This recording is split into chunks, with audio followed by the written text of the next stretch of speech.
ನಮಸ್ಕಾರ. ಸ್ವರ್ಣ ನ್ಯೂಸ್ನ ಈ ವಿಶೇಷ ಕಾರ್ಯಕ್ರಮಕ್ಕೆ ನಿಮಗೆಲ್ಲ ಆತ್ಮೀಯ ಸ್ವಾಗತ. ನಾನು ಕಬರೀಶ್ ಶಕ್ಕಿ. ಸೊ ನೀವು ಈಗಾಗಲೇ ನೋಡಿದ್ರಿ ನಮ್ಮ ಶರಣ್ ಅವರ ಬರ್ಡೇ ಇವತ್ತು. ಎಷ್ಟನೇ ಬರ್ಡೇ ಅಂತ ನಾನು ಇನ್ನೂ ಕೇಳಿಲ್ಲ, ಕೇಳ್ತೀನಿ. ಆದರೆ ಅವ್ರ ಜೊತೆ ತುಂಬ ಮಾತಾಡಿದೆ. ಅವರಿಗೆ ಬರ್ಡೇ ವಿಶಸ್ ನಿಮ್ಮ ಪರವಾಗಿ ಹೇಳೋದಿದೆ. ಸೊ ನಮ್ಮೆಲ್ಲರ ನೆಚ್ಚಿನ ಹಾಸ್ಯ ನಟ ಇವತ್ತು ಶರಣ್ ತಮ್ಮ ಬರ್ಡೇ ಸೆಲೆಬ್ರೇಟ್ ಮಾಡಿದ್ದಾರೆ. ಸೊ ಅವರ ಇನ್ನೊಂದು ವಿಶೇಷ ಅಂದರೆ ಅವರು ತಮ್ಮ ಹೊಸ ಸಿನಿಮಾ ರ್ಯಾಂಬೋ ಅನೌನ್ಸ್ ಕೂಡ ಮಾಡಿದ್ದಾರೆ. ಸೊ ಎಲ್ಲ ವಿಚಾರಗಳ ಕುರಿತಾಗಿ ಮತ್ತು ಅವರ ಬರ್ಡೇ ಕುರಿತಾಗಿ ಒಂದು ವಿಶೇಷ ಕಾರ್ಯಕ್ರಮ ರ್ಯಾಂಬೋ ಶರಣ್.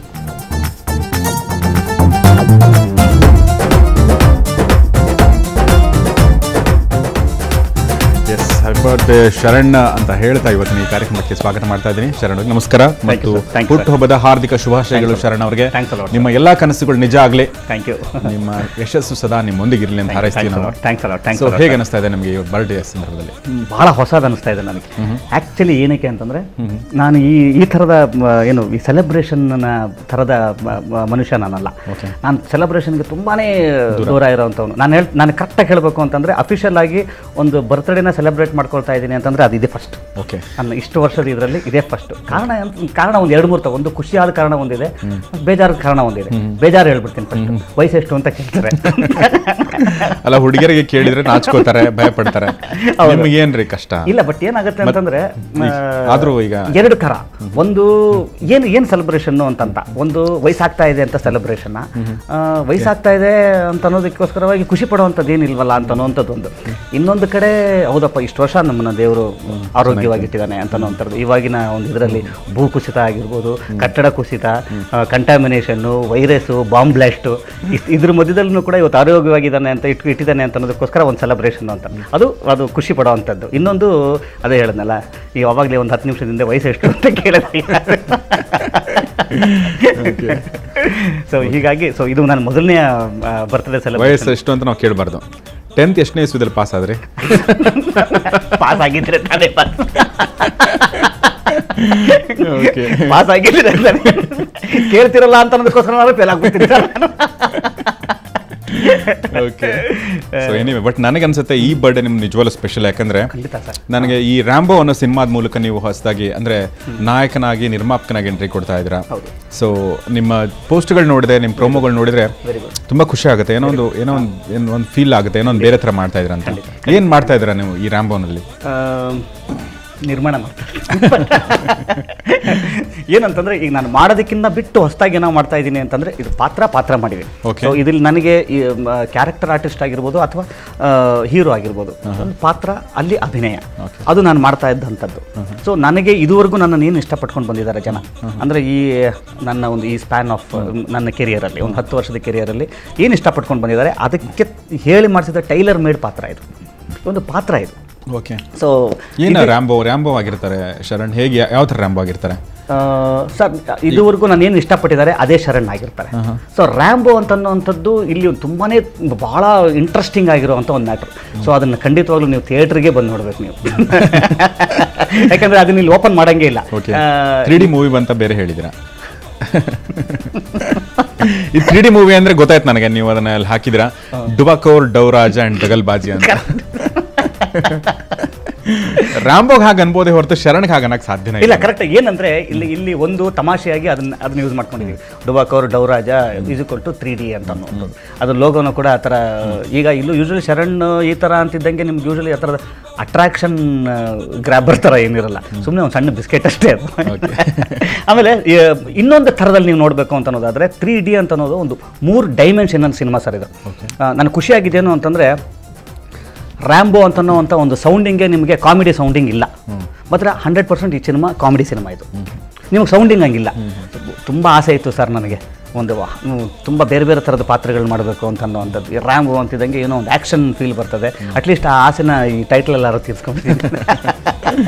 ನಿಮ್ಮ ಜೊತೆ ತುಂಬಾ ಜನ ಇದ್ದಾರೆ ಅನ್ಸುತ್ತೆ ಇದರಲ್ಲಿ. ತುಂಬಾ ಜನ ನನ್ನ ಸ್ನೇಹಿತರು ಎಲ್ಲರೂ ಇದ್ದಾರೆ ಸಿನಿಮಾದಲ್ಲಿ. ತರುಣ್ ಸುಧೀರ್ ಅವರ ಹೆಸರು ತುಂಬಾ ಕೇಳ್ತೇನೆ ನಾನು. ಅದ್ರ ಜೊತೆಗೆ ನಿಮ್ಮ ಪಕ್ಕದಲ್ಲಿ ನಿಮ್ಮ ತಬಲಾ ನಾಣಿಯವರು ಇದ್ದಾರೆ, ದಿಗ್ಗಜರ ಥರ ಪೋಸ್ ಕೊಟ್ಟಿದ್ದಾರೆ. ಸೊ ಎಲ್ಲ ಸೇರ್ಕೊಂಡು ಒಂದು ರಸದೌತಣ ಇದೆ ಅಂತ. ಹೌದು, ಖಂಡಿತವಾಗ್ಲು. ಈಗ ನನ್ನ ಸಿನಿಮಾಗೆ ತರುಣ್ ಸುಧೀರ್ನ ಬೆನ್ನೆಲುಬು ಅಂತಲೇ ಹೇಳ್ಬೋದು. ಇವತ್ತು ನಾನು ನಿರ್ಮಾಪಕನಾಗಿ, ನಾನೊಬ್ಬ ಕಲಾವಿದನಾಗಿ ಒಟ್ಟು ಈ ಸಿನಿಮಾದ ನನ್ನ ಕಾಂಟ್ರಿಬ್ಯೂಷನ್ 10% ಆಗಿದ್ದರೆ 90% ಕಾಂಟ್ರಿಬ್ಯೂಷನ್ ಅವ್ರದ್ದಾಗಿರುತ್ತೆ. ಸೊ ಅಂತಂದರೆ ನಾನು ಇಡೀ ತಂಡದ್ದು ಎಲ್ಲರೂ ಕೂಡ ಭಾಳ ಪ್ರೀತಿ ವಿಶ್ವಾಸದಿಂದ ನನ್ನ ಕೆಲಸ ಮಾಡಿದ್ದಾರೆ.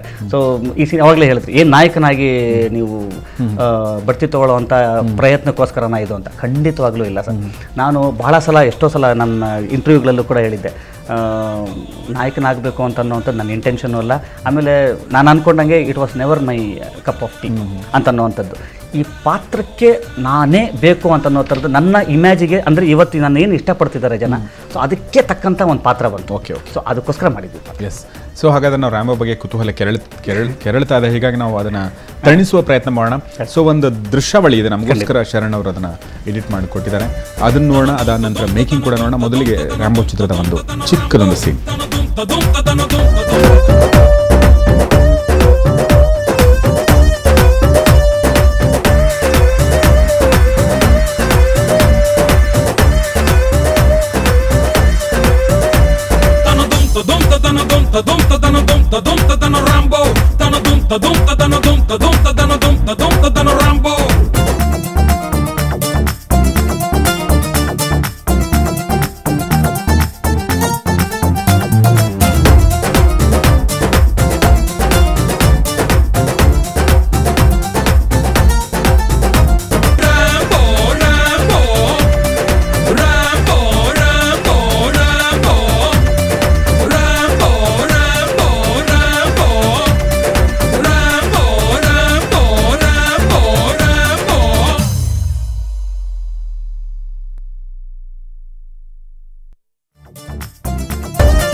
ಎಸ್, ರಾಂಬೋ ಚಿತ್ರದ ಕೆಲವೊಂದು ಮೇಕಿಂಗ್ ದೃಶ್ಯಗಳು ನೋಡಿದ್ವಿ. ಅದರಲ್ಲಿ ಒಂದು ನಾನು ನೋಡಿದೆ, ಎಲ್ಲದಕ್ಕೂ ಕೆಂಪದಾಗಿ ಹಚ್ಚಿದ್ದೀರಾ, ಚುಚ್ತಾ ಇದ್ದೀರಾ, ಏನು ಮಾಡ್ತಾ ಇದ್ದೀರಾ ಇವ್ರಿಗೆ, ನಾಣಿಯವ್ರಿಗೆ?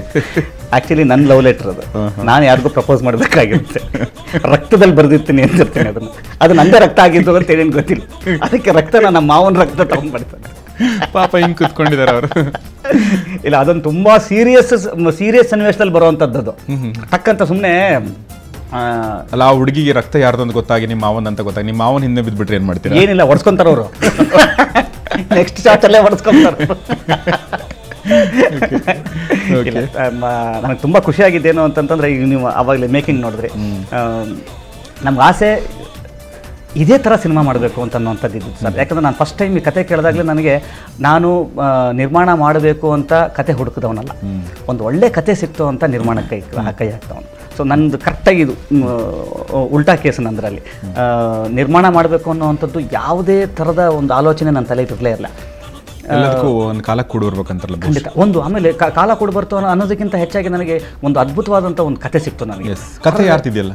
ಕತೆ MS ಶ್ರೀನಾಥ್ ಅಂತ. ಈ ಚಿತ್ರನ ಅವರೇ ನಿರ್ದೇಶನ ಮಾಡಿರುವಂಥದ್ದು. ಎಸ್, ಈಗ ಒಬ್ಬ ಸ್ನೇಹಿತರು ನಮ್ಮೊಂದಿಗೆ ಲೈನಲ್ಲಿ ಇದ್ದಾರೆ, ನಿಮಗೆ ವಿಶ್ ಮಾಡಕ್ಕೆ. ಹಲೋ. ಹಲೋ, ನಮಸ್ಕಾರ. ನಮಸ್ಕಾರ. ಶರಣ್ ಅವರು ಇಲ್ಲಿದ್ದಾರೆ, ನಮ್ಮ ಜೊತೆಗೆ ಬರ್ಡೇ ಸೆಲೆಬ್ರೇಟ್ ಮಾಡ್ಕೋತಾ ಇದ್ದಾರೆ. ತಾವು ಮಾತಾಡಬಹುದು, ನಾವು ಇನ್ನೂ ಹೆಸರು ಹೇಳಿಲ್ಲ ನಿಮ್ಮದು. ಅವರು ಶರಣ್ ಅವರ ಹುಟ್ಟುಹಬ್ಬದ ಶುಭಾಶಯಗಳು. ನಮಸ್ಕಾರ. ಯಾರು? ಶರಣ್ ಅವ್ರ ಮುಖದ ಮೇಲೆ ಪ್ರಶ್ನಾರ್ಥಕ ಚಿಹ್ನೆ. ವಾಯ್ಸ್ ಮಾತ್ರ ತುಂಬ ಫೆಮಿಲಿಯರ್ ಆಗಿದೆ, ಸ್ವಲ್ಪ ಚೇಂಜ್ ಮಾಡ್ಕೊಳ್ತಾ ಇದ್ದಾರೆ ವಾಯ್ಸು ಅಂತ ಅನಿಸುತ್ತೆ. ಯಾರು ಹೇಳಿ, ಸ್ವಲ್ಪ ಜೋರಾಗಿ ಹೇಳಿ. ಶರಣ್ ಅವರ ಹುಟ್ಟುಹಬ್ಬದ ಶುಭಾಶಯಗಳು. ನಮಸ್ಕಾರ, ಥ್ಯಾಂಕ್ ಯು, ವಂದನೆಗಳು. ಯಾರು ಗೊತ್ತಾಗ್ಲಿಲ್ಲ? ನಿಮ್ಗೆ ಹುಡುಗರು ಮಾಡಿದ್ರೆ ಗೊತ್ತಾಗಲ್ಲ, ಹೀರೋಯಿನ್ಸ್ ಏನಾದ್ರು ಮಾಡಿದ್ರೆ ಗೊತ್ತಾಗ್ಬೋದಾ ಅಂತ. ವಾಯ್ಸ್ ಚೇಂಜ್ ಮಾಡ್ಲಿ ಹೇಳ. ಇದು ಯಾವ್ದೋ ನಮ್ಮ ತುಂಬಾ ಹತ್ತಿರದ ಸರ್ಕಲ್ ಸರ್ ಇದು. ಶರಣ್ ಅವರೇ ಹುಟ್ಟುಹಬ್ಬದ ಶುಭಾಶಯಗಳು ರೀ. ಈಗ ಅವ್ರು ಬೇರೆ ಯಾರೋ ಹೆಸರು ಹೇಳ್ಬಿಡ್ತಾರೆ ಈ ಹುಡುಗಿ.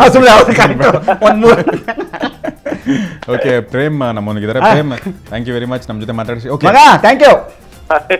ಥ್ಯಾಂಕ್ ಯು, ಒಳ್ಳೇದಾಗ್ಲಿ. Wish happy birthday. Thank you, thank you, thanks a lot. ತುಂಬಾ ಖುಷಿ ಆಯ್ತಪ್ಪ.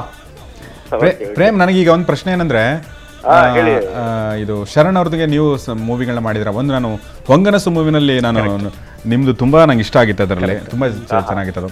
ಸೊ ನಿಮ್ಮ ಅವರ ಒಡನಾಟದ ಬಗ್ಗೆ ಹೇಳಿ ಪ್ರೇಮ್. ನನ್ನ ಒಡನಾಟ ನೀವು ಆನ್ ಸ್ಕ್ರೀನ್ ಏನ್ ನೋಡ್ತಾ ಇದ್ದೀರಾ ಅಂತ ಆಫ್ ಸ್ಕ್ರೀನ್ ಹಾಗೆ ಇರುತ್ತೆ. ಸೊ ಒಳ್ಳೆ ಸ್ನೇಹಿತರು ನಾವು. ಮುಖ್ಯವಾಗಿ ಶರಣ್ ಬಗ್ಗೆ ವಿಶೇಷವಾಗಿ ಹೇಳೋದೇನಂದ್ರೆ, ಅವ್ ಮನ್ಸಲ್ಲಿ 1000 ನೋವಿದ್ರು 1000 ಪ್ರಾಬ್ಲಮ್ ಇದ್ರು ಅವನಿಗೆ ಅದನ್ನು ಹೊರಗಡೆ ಎಲ್ಲೂ ತೋರಿಸ್ದಿರಾ ಬೇರೆಯವ್ರನ್ನ ನಗ್ಸೋದಕ್ಕೆ ಟ್ರೈ ಮಾಡೋ ಅಂತ ಒಬ್ಬ ಅತ್ಯುತ್ತಮ ಸ್ನೇಹಿತ ಅಂತ ಹೇಳಕ್ ಇಷ್ಟಪಡ್ತೀನಿ. ಅದು ಆನ್ ಸ್ಕ್ರೀನ್ ಆಗಿರ್ಬೋದು, ಆಫ್ ಸ್ಕ್ರೀನ್ ಆಗಿರ್ಬೋದು. ಓಕೆ, ಸೊ ನಿಮ್ ಜೊತೆ ಆಕ್ಟ್ ಮಾಡುವಾಗ ಹೇಗಿರ್ತದೆ ನಿಮ್ಮ ಕಾಂಬಿನೇಷನ್? ಫ್ಯಾಂಟಾಸ್ಟಿಕ್. ನಾವು ಯಾವತ್ತು ಸ್ಕ್ರಿಪ್ಟ್ ನ ಕೈನಲ್ಲಿ ಹಿಡ್ಕೊಂಡು ಡೈಲಾಗ್ ರಿಹರ್ಸ್ ಮಾಡ್ಕೊಂಡು ಈ ರೀತಿ ನಾವು ಆಕ್ಟ್ ಮಾಡಿದ್ದೇ ಇಲ್ಲ. ನಮ್ಗೆ ಏನ್ ಬರ್ತದೋ ಏನ್ ತೋಚುತ್ತೋ ಅದೇ. ಆಮೇಲೆ ಆ ಸಂದರ್ಭಕ್ಕೆ ತಕ್ಕಂಗೆ ಅದು ನಿಜಕ್ಕೂ ಸೂಟ್ ಆಗೋದು. ಅದು ಎಲ್ರು ಖುಷಿ ಪಡೋರು. ಮಗ ಹೇಳಪ್ಪ, ಏನ್ ಗೊತ್ತಾ, ಈಗ ನೀ ಹೇಳದಲ್ಲ ಒಂದ್ ಲೈನು, ನೆಕ್ಸ್ಟ್ ಟೈಮ್ ಮತ್ತೆ ನಂದಿನಿಂದ ಕಾಂಬಿನೇಷನ್ ಹಾಕೊಳ್ಳೋದಕ್ಕೆ ಯಾರು ಎದುರ್ಕೊಂತಾರಪ್ಪ, ನಾವು ಕೊಟ್ಟಿದ್ದೆಲ್ಲ ಹೇಳಲ್ಲ ಅವರು ಅಂತ. ಅದನ್ನ ಕ್ಲಿಯರ್ ಮಾಡ್ಬಿಡಪ್ಪ. ಇಲ್ಲ ನಾ ಅದಕ್ಕೆ ಹೇಳದಲ್ಲ, ಸಂದರ್ಭಕ್ಕೆ ತಕ್ಕಂಗೆ ಯಾವ್ದು ಇರ್ಬೇಕು ಅದೇ ರೀತಿ ಇರೋದು ಮಾತುಗಳು. ಅವ್ರಿಬ್ರು ಹಾಕ್ಬೇಡ್ರಿ, ಕೊಟ್ಟಿದ್ದು ಹೇಳಲ್ಲ ಅವರು. ಎಲ್ಲಿ ಮಂಗಳೂರಾ? Mangaluru. Okay, thanks a lot. ಆಮೇಲೆ ರ್ಯಾಂಬೋ ಯಾವಾಗಪ್ಪ? ರ್ಯಾಂಬೋ ಅದೇ ಬಂದಿದೆ ಈಗ, ಶಾರ್ಟ್ಲಿ, ವೆರಿ ಶಾರ್ಟ್ಲಿ.